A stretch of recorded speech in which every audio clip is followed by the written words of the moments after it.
नमस्कार बच्चों, आपका स्वागत है। मैं हूं पीसी वर्मा और हम देख रहे थे विश्व युद्ध के बाद उपजे हुए हालात के संबंध में, और हमने देखा दो विश्व युद्धों के बीच रूसी क्रांति और महामंदी। तो हम अभी देख रहे हैं रूसी क्रांति किस प्रकार से हुई थी, और आज हम देखेंगे कि रूसी क्रांति होने के बाद रूस की व्यवस्था किस प्रकार से अपने बहुत अच्छे स्तर पर पहुंची। तो हमने अब तक देखा था कि किस प्रकार से जार का शासन था,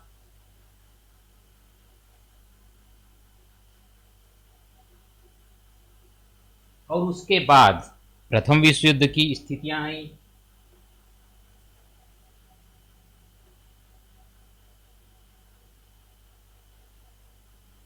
और इस विश्व युद्ध के बाद जार का शासन का पतन हुआ और अगली पार्टी आई, अर्थात जार के शासन के जाने के बाद वहां पे क्रांति हुई, और इस क्रांति के कारण रूसी क्रांति हुई यहां पर।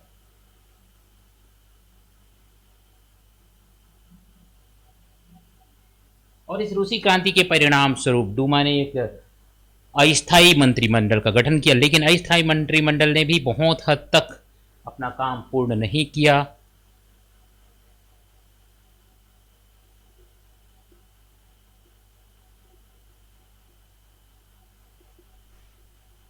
तो इस परिस्थितियों के बीच में लेनिन का समय आया, अक्टूबर क्रांति हुई। पहले तो फरवरी क्रांति से कह सकते हैं, फरवरी क्रांति हुई, फिर अक्टूबर क्रांति हुई।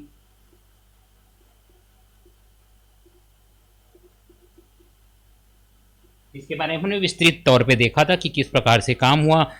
अक्टूबर क्रांति होने के बाद व्यवस्था पूरी बदल गई, और फिर अब ये ऐसा समय आ गया जब लोगों का शासन होने लग गया, इस तरह से स्पष्ट दिखाई देने लग गया कि लेनिन ने बोल्शेविक पार्टी के नेतृत्व में एक सरकार बनाई, और उस सरकार के आधार पर शांति संबंधी ऐलान हुए, जमीन संबंधी ऐलान हुए, और जो जमीन था वो किसानों को दिया गया।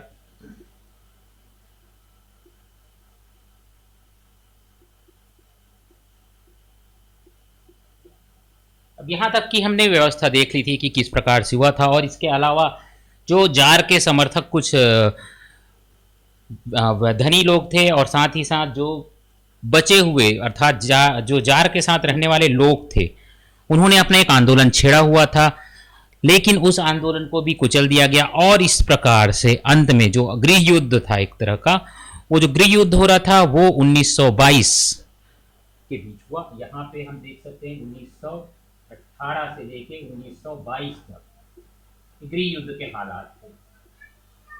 अब गृह युद्ध होने के बाद गृह युद्ध खत्म हो गया 1922 में। तो जब 1922 में गृह युद्ध खत्म हुआ, उसके बाद 1924 में लेनिन की मृत्यु हो गई।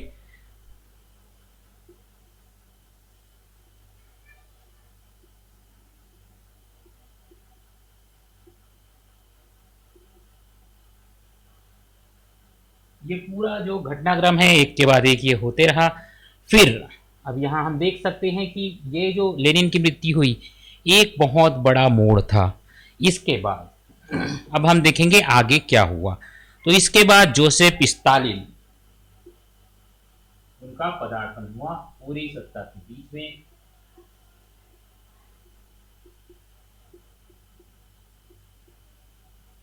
और ये समय था 1924,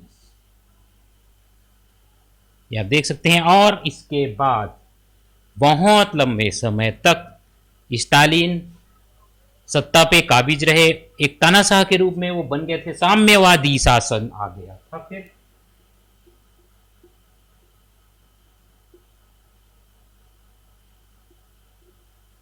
तो स्टालिन ने पूरी सत्ता को अपने कंट्रोल में ले लिया। 1924 से लेकर 1953 तक जब उनकी मृत्यु हुई, तब तक उन्होंने सत्ता को अपने कब्जे में रखा, और इस बीच उन्होंने बहुत सारे ऐसे काम किए जिसके कारण से रूस एक बहुत ही शक्तिशाली राष्ट्र बन गया, शक्तिशाली साम्यवादी राष्ट्र बन गया। और उनका जो मुख्य काम था, उन्होंने दोनों तरफ ध्यान दिया। एक तो उन्होंने औद्योगिकीकरण किया, जो लेनिन का काम था।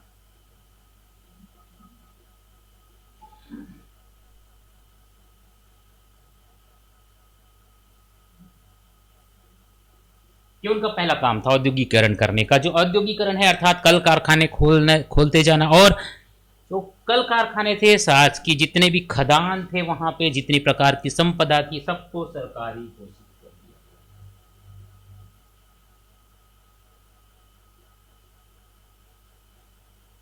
अब यहाँ पे समझ सकते हैं कि सरकारी घोषित हो गए सभी खदान, कारखाने।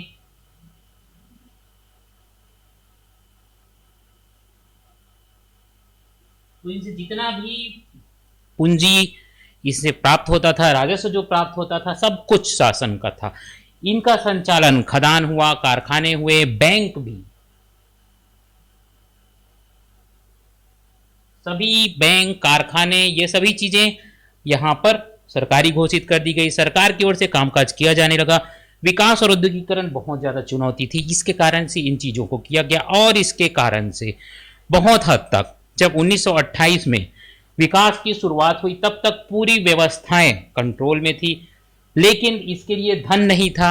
चूंकि सारी चीजों को उन्होंने सरकारी तो कर लिया था, लेकिन धन नहीं था। चूंकि जार के शासन में बहुत हद तक सारा धन संपदा जार की ओर से संभाला जाता था। देश की व्यवस्था खराब थी, कारखाने बहुत पतली हालत हो गई थी, खराब हालत हो गई थी। साथ ही साथ बहुत सारा जो जमीन इत्यादि था, वो जब विश्व युद्ध के समय जब समझौता किया रूस ने, तो उन्होंने बहुत सारी चीजें दूसरों को दे दी, जर्मनी को दे दी। और इस प्रकार से जब वो पीछे हटे, तो उस समय पे उनका खजाना पूरा खाली हो गया था। क्योंकि खजाना खाली था,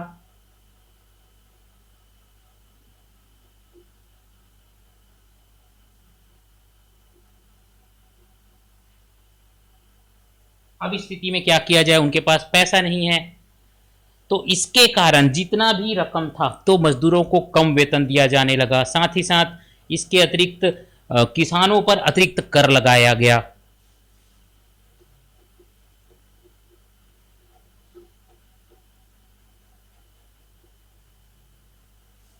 अब मजदूरी भी कम दी जाने लगी।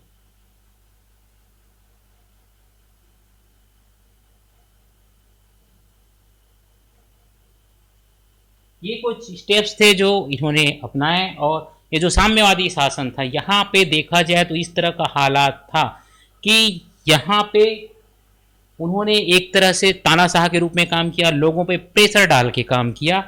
किसानों पर कई प्रकार के कर लगाए गए, मजदूरों को कम वेतन पे रखा गया। और फिर इसके बाद धीरे धीरे ये स्थिति बनी थी 1924 में, 4 साल तक ये हालात रहे। इसके बाद 1928 औद्योगिकरण ने जड़ पकड़ लिया, और फिर बहुत सारी चीजें, लोहा इस्पात, बिजली, मशीन उत्पादन इत्यादि होने लगे। और इसके चलते, इस प्रकार की व्यवस्था के चलते 1940 में जो रूस था बहुत शक्तिशाली देश बन गया। इसके साथ साथ एक और काम किया गया। पहला तो औद्योगिकरण किया गया, दूसरा समूह खेती को, दूसरा स्टेप जो था समूह खेती को बढ़ाया गया।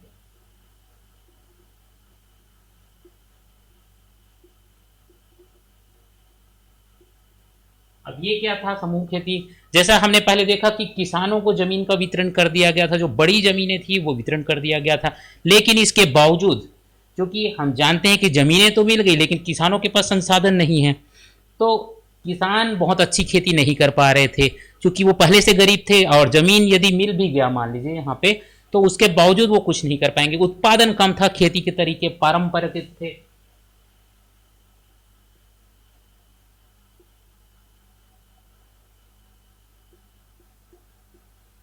अब खेती परंपरागत थी, तो खेती के तरीकों को औद्योगिकरण के माध्यम से उच्च तकनीक में लाया गया, आधुनिक तकनीक का उपयोग किया गया।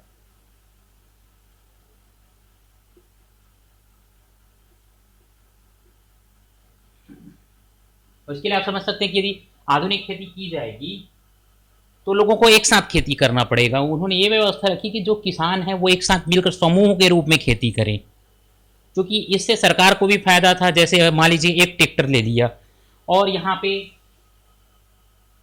10 किसान हैं, मान लीजिए यहाँ पे 5 किसान हैं, 1 2 3 4 5। अब एक ट्रैक्टर लिया गया।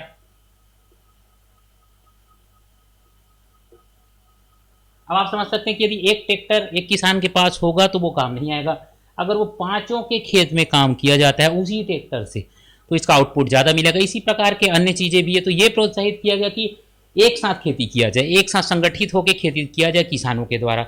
इस प्रकार की व्यवस्था की गई, और जो किसान ये नहीं करना चाहते तो उनसे जोर जबरदस्ती की गई, यहाँ तक कि उनको जेल तक भेजा गया।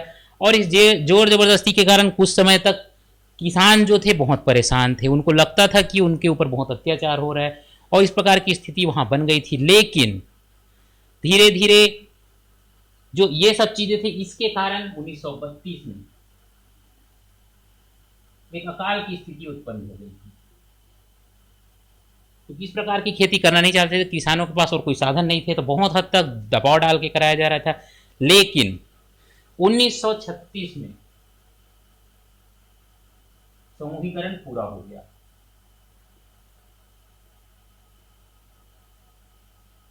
अब जब समूहीकरण पूरा हो गया तो खेती इसी प्रकार से होने लगी, संगठित तरीके से।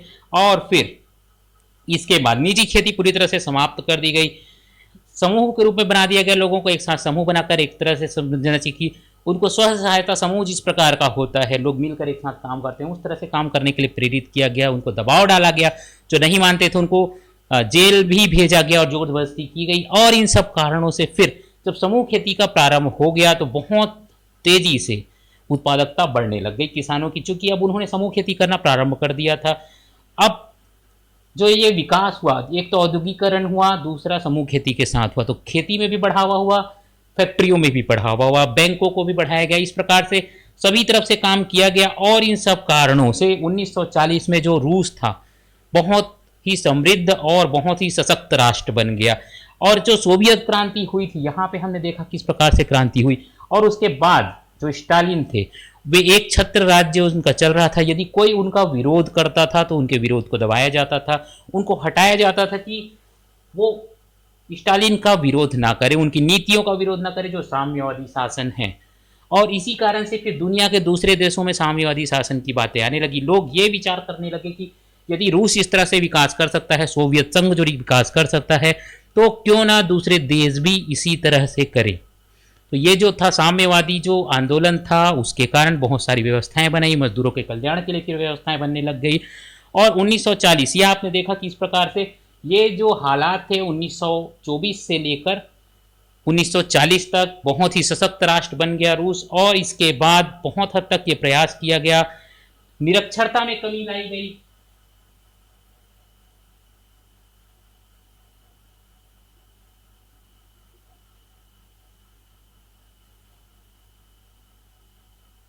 इसके साथ साथ कुछ और काम भी किए गए, महिलाओं को उचित स्थान दिया गया, महिलाओं को समान अधिकार दिया गया।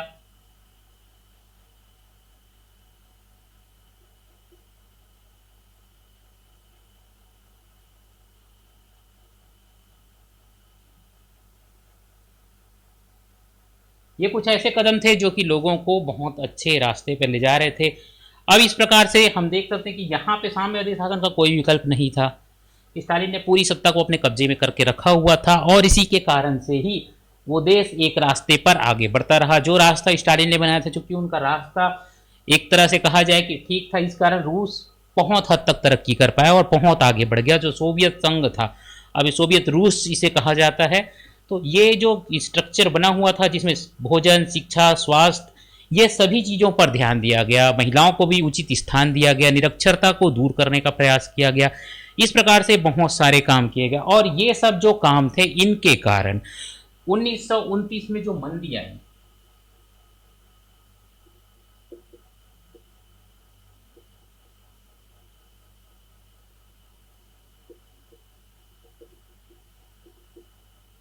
ये बहुत इंपॉर्टेंट बात है, जो 1929 में जो मंदी आई थी उसका प्रभाव सोवियत रूस पर नहीं पड़ा, क्योंकि उन्होंने अपने तरीके से सिस्टम बना के रखा था। रूस विश्व युद्ध में पहले ही हट गया था और उसने अपने कुछ संसाधनों को भी बचा के रखा हुआ था, क्योंकि व्यवस्थाएं ऐसी थी कि वो एक तरह से उनका जो एजेंडा था वो उस पर चल रहे थे कि किस प्रकार से उनको काम करना है। और इन एजेंडा के कारण उनका जो रास्ता था वो निश्चित तौर पे निर्धारित हुआ।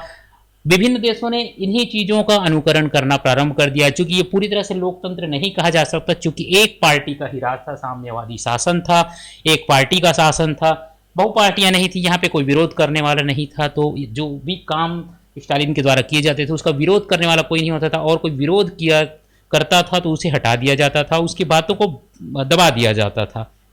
तो जो अधिकांश जो पूंजीवादी देश थे जो कि सोवियत रूस के आसपास स्थापित थे, वो ये कोशिश कर रहे थे कि सोवियत रूस का विकास ना हो। उनकी तरफ से हमेशा ये प्रयास रहता था कि कैसे भी इस विकास को रोका जाए, क्योंकि यदि सोवियत रूस में विकास हो गया तो उनके देश के लोग भी अपने आप को साम्यवादी रूप में ढालने का प्रयास करेंगे। और ये बहुत लंबे समय तक चला, लेकिन इसके बावजूद सोवियत रूस बहुत शक्तिशाली संगठन बन पड़ा। तो दो विश्व युद्धों के बीच रूसी क्रांति में आज के लिए इतना ही बच्चों। आपसे अनुरोध है कि हमारे वीडियो को अवश्य लाइक करिए, साथ ही साथ हमारे चैनल से जुड़े रहिए। हम आपके लिए इसी प्रकार जानकारी लेकर आते हैं, और अगले कड़ी में हम देखेंगे महामंदी जो आई उसके बारे में जानकारी हम देखेंगे। आज के लिए इतना ही, धन्यवाद, नमस्कार।